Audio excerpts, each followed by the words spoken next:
Haiwezekani serikali tunatoa mabilioni kwa ajili ya kujenga madarasa na shule, halafu mtoto anaenda kujichoma. Nikamwambia watoto hao wote fukuza wote. Kwa hiyo form 5 na form 6 wa shule hiyo wote wamefukuzwa. Ati haki za binadamu. Haki za binadamu watoto wawe na vivuli vya kipumbavu hivi. Brigadier General, fika mahali tandika viboko.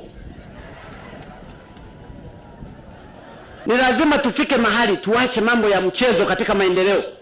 Hizi fedha zimechangiwa na watoto na wazazi maskini, kwamba watoto wetu wakasome. Unaenda pale na simu, ukinyang'anywa na simu unachoma jengo. Nidhamu ya namna gani? Hao wa haki za binadamu wakayajenge basi hayo mabweni. Nimesema kurudi hao watoto lazima baba zao walipe ili mabweni yale yajengwe, na wale wengine ambao walihusika kabisa peleka lock up jela. Ndugu zangu, nayasema haya sio kwamba mimi sina huruma. Mimi na upendo mkubwa, tena mimi nimekuwa mwalimu, ninafahamu.